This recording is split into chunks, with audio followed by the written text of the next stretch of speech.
Good morning to everyone. Welcome to my channel.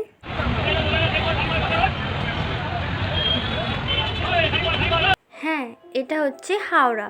সবাইরই চেনা দেখে অবশ্যই বুঝতে পেরেছেন।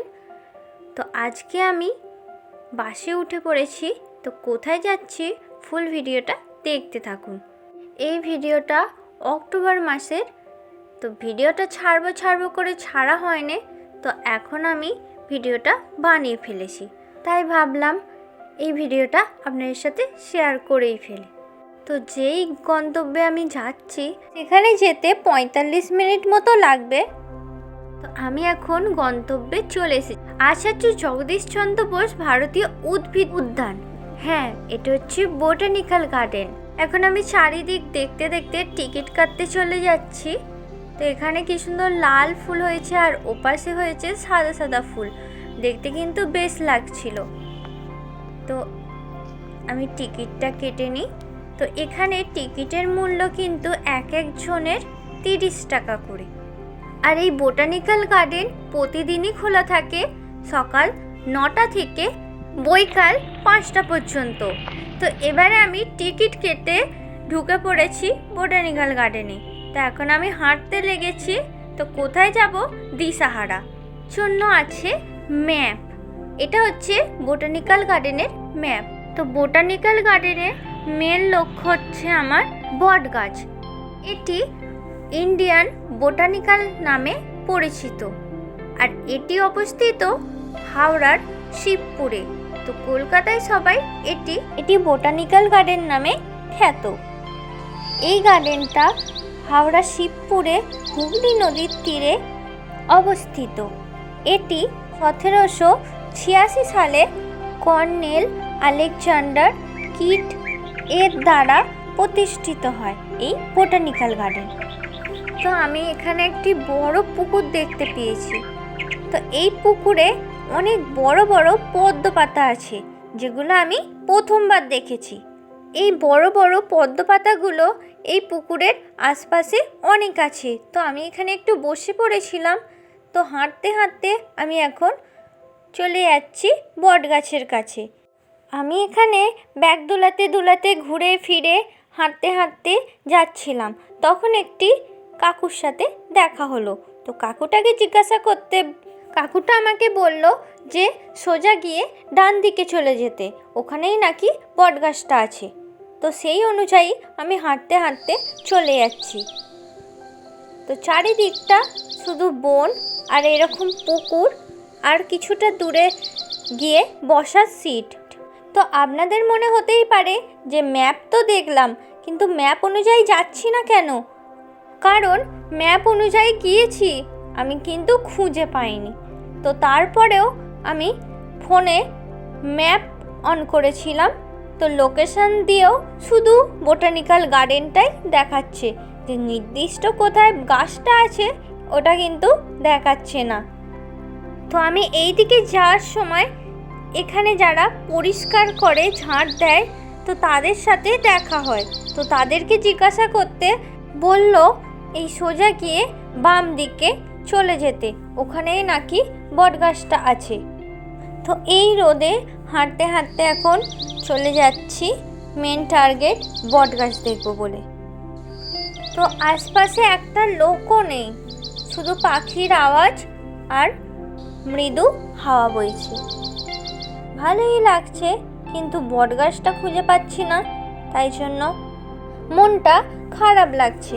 তো এই দেখুন, বাম দিকে যেতে বললো, বাম দিকে তো জঙ্গল আর দেওয়াল। তো ওইদিকে না গিয়ে এখন ডান দিকে যাচ্ছি। কেউ ঠিকঠাক বলতেও পারছে না যে আসলে বটগাছটা কোন জায়গায় আছে। কাউকে দেখতেও পাচ্ছি না যে জিজ্ঞাসা করব। আর এদিকে আবার আমার সমস্যা হয়ে গেছে, এতটা হাঁটতে হাঁটতে আমি আবার জুতো ছিঁড়ে ফেলেছি। জুতোর আর কি দোষ, আমি 2 ঘন্টা হাঁটছি, এদিকে বটগাছও দেখতে পাচ্ছি না, আর এদিকে আমি হাঁটতেও ছাড়ছি না। বটগাছ আমি দেখেই যাব। তো হাঁটতে হাঁটতে এই দিকটা এসেছি, দেখুন কত সুন্দর এখানটা। একটা কিসের স্ট্যাচু আছে, আর আছে সবুজ সবুজ ঘাস। এদিকে একটা জিনিস ভালো, কিছুটা যাওয়ার পরপরই ডাস্টবিন আছে, কত সুন্দর। আর এখানে জল খাওয়ারও ব্যবস্থা আছে। তো তারপরে মুড অফ করে একটু ভিডিও বানিয়ে নিচ্ছিলাম। তো কোন দিকে যাব তার কোনো ঠিক নেই, হেঁটেই যাচ্ছি। তো তারপরে এখানে কত সুন্দর একটা ব্রিজ আছে। তো হাঁটতে হাঁটতে এটা কোথায় চলে এলাম। তো বিরক্ত হয়ে আমি এখন রিলস বানাতে লেগেছি।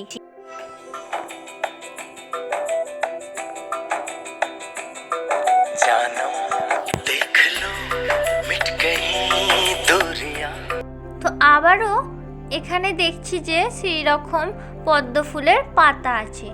তো এই যে আমি হাঁটতে লেগেছি, আমার সাইডে আছে হুগলি নদী, আর তারপরে এই গাছগুলো, তো তারপরে রাস্তা, এই হচ্ছে হুগলি নদী।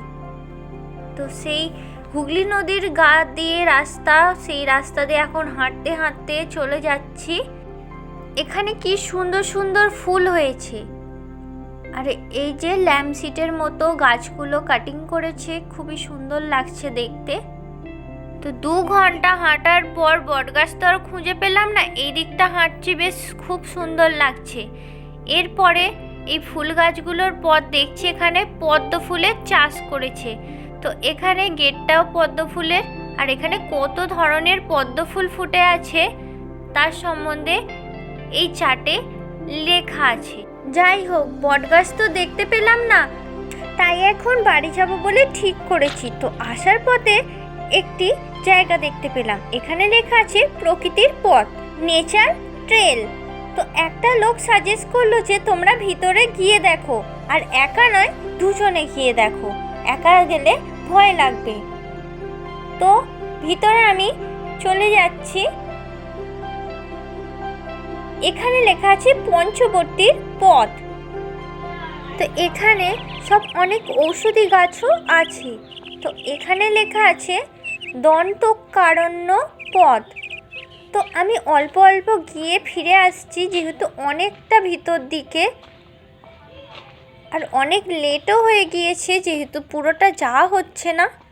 তো কিছুটা যাওয়ার পর দেখছি যে কোনো রাস্তা নেই। এখানটা হচ্ছে মধুবন পথ। তো আমি ওপর দিকে হাঁ করে তাকিয়ে তাকিয়ে যাচ্ছি কোথায় মধুবন আছে। তো একটুকু কিছু দেখতে পেলাম না। আরও একটা ঔষধি গাছ দেখতে পেয়েছি, আর এখানে মানি প্ল্যান্টগুলো কি সুন্দর গাছে জড়ে জড়ে উঠেছে। এখানটা খুব সুন্দর। ভিতরে একটা আবার ফটোশ্যুট হচ্ছিল। তো এখান থেকে রোদের অল্প ঝলক আসছে। এখানে সব থেকে মজার বিষয় হলো এখানে কিন্তু প্রচুর মশা। আবার কিছুটা যেতে কাম্যকবন পথ। তো বেশি ভিতর দিকে আমরা যাইনি, এখানে চিত্রকূট পথ লেখা আছে। তো ভিতর দিকে কিছুটা কিছুটা গিয়ে কিন্তু ফিরে আসছি, যেহেতু ভিতরটা অনেকটাই। এখানে কিন্তু অনেক ঔষধি গাছ আছে, এটা নতুন হয়েছে। এখানেও অনেক ঔষধি গাছ আছে। তো ভিতর দিক দিয়ে একটু করে রোদের ঝলক দেখা যাচ্ছে না, তো আমি ভিতরে অল্প ভিডিও করে নিয়েছি। যাই হোক, বাইরে চলে এসেছি। অত মশার কামড় খেতে চাই না, কোথায় ডেঙ্গু ম্যালেরিয়া হয়ে যাবে। তাই জন্য বোটানিক্যাল গার্ডেনের একটু হাওয়া খেয়ে নিচ্ছিলাম ঘুরে ফিরে।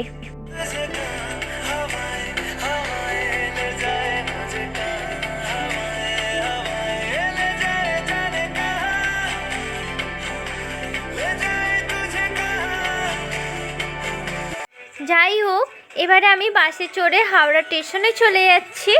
ভিডিওটা ভালো লাগলে লাইক, কমেন্ট, শেয়ার, সাবস্ক্রাইব করে দেবেন। Thank you, tata.